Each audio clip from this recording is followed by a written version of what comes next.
Hi, welcome to Orchard today.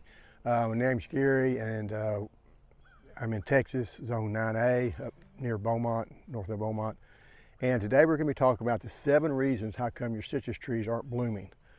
Now, I know a lot of times what people do, and this came from a comment, and the more you think about it, the more there's a lot of different reasons it can be if you don't have a picture or something like that nature. But first off, you can take a tree, and I don't have one. I got one up there, but I can show it. But usually it comes in about a pot about this size. You'll buy them at the store. Right now, I seen one up for $59.99 now for citrus. So they're getting expensive. And you buy that citrus plant, and I'm talking about ones that you plant in the ground. So you put it in the ground, and it's growing, and you go 2, 3, 4, even up to 5 years, and it's not blooming.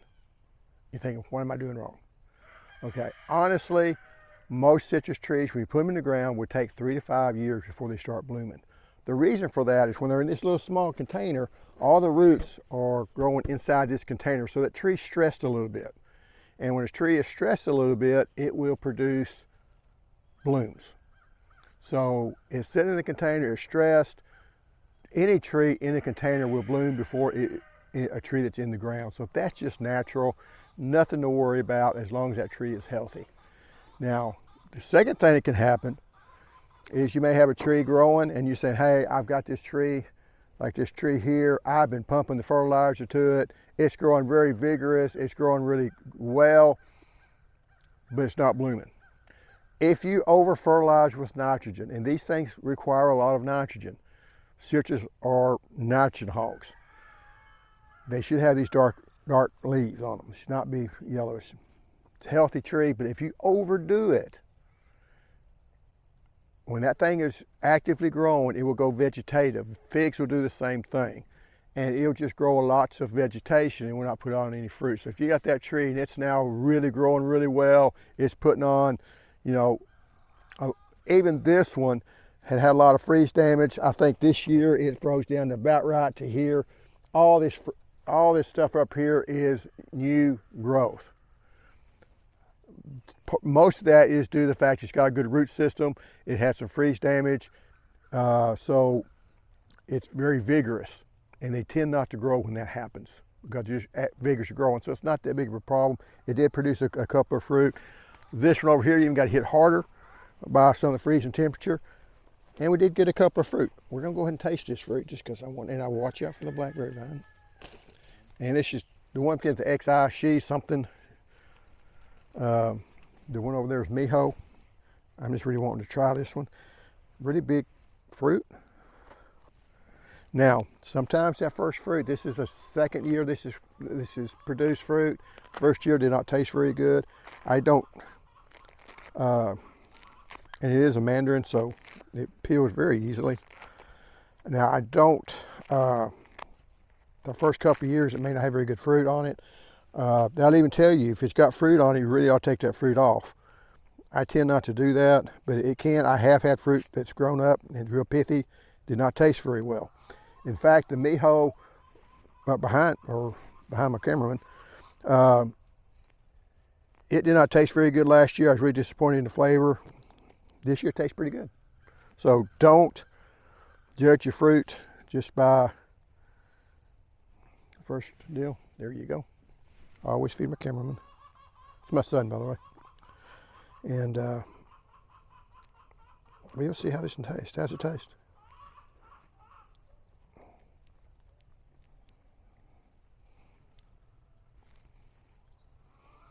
Pretty good.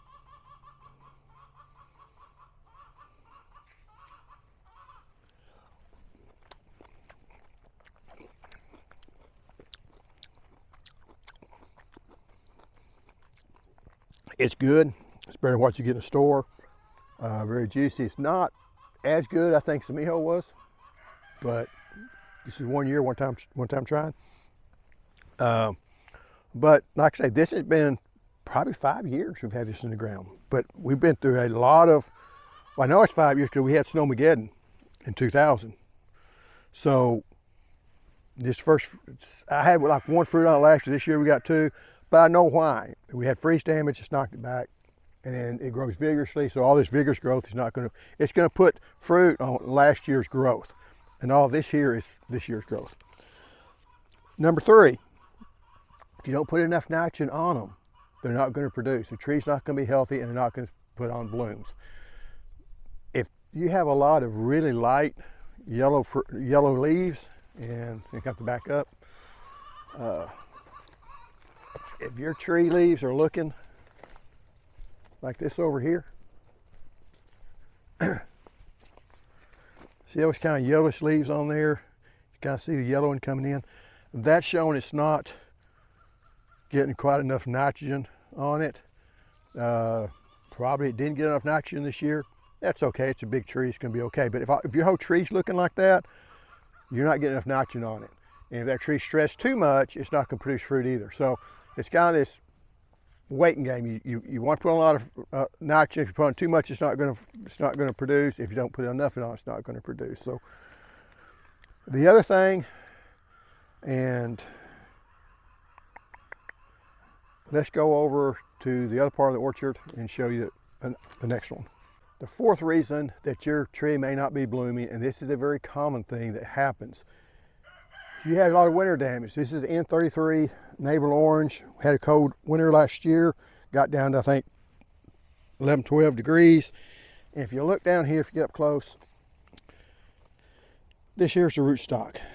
You can tell it's a rootstock because here is the navel orange that's come back. And if you look, I kind of hate to do this. If you look at it up close, where the leaf comes in, it's on a single stem. Single leaf going to the stem, okay? Single leaf. If you look at this here, where it comes in, let me back this off. Where it connects to the stem, it's got 3 leaves on it. So this is the rootstock. What tends to happen, you're seeing right here, the rootstock's putting up a lot of growth. And this can happen without the freeze damage. If you get something below that graft and it grows above it, it's going to be the rootstock. That rootstock's not going to bloom very early, and when it does bloom, it's going to make inedible fruit. This happens a lot. I've seen it at a park a few years ago, and almost every one of those trees has a strong rootstock sticking up above it that's going to end up taking over the tree. Because this, if I leave it just like this, it's going to end up being the rootstock. Now, not all rootstock have this looking leaf. Some of them, the sour orange, will have a leaf just like this, so you can't tell. You have to go back and actually look at where the graft is on the plant and see if it needs to be, if you need to take it off or not. But what you want to do is just take this and print it off and do away with it. But you know, that's a problem that people will get into.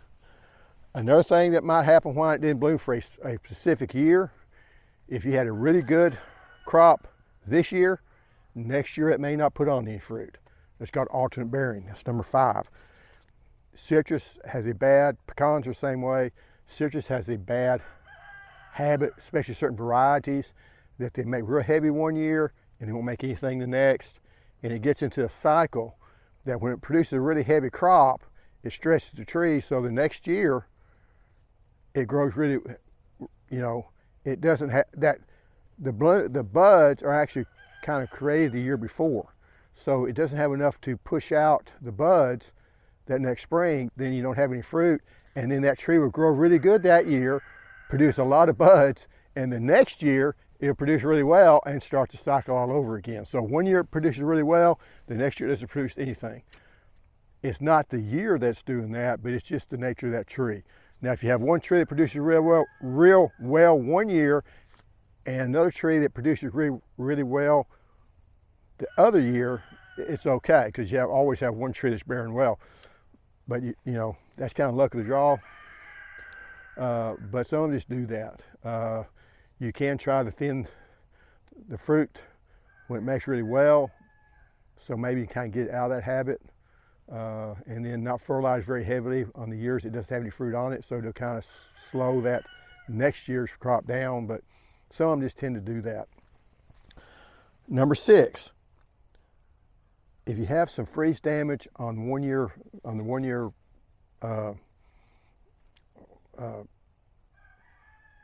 tree on the budwood, you know, let's tell you what, we're going to go back over and I'll show you. If you'll notice on this tree, all the fruit is on the end of the branches, okay? and this is a Jiu-Jitsu lemonade tree. It produces a really sweet lemon flavored fruit. It's kind of reminds of a cross between an orange and a lemon. Way sweeter than what Myers lemon is. It's really not that great if you're going to be trying to put lemon in your tea, but it is good if you just want to eat the fruit. You can actually take the fruit off, peel it, and eat it just like we did that orange or that mandarin earlier.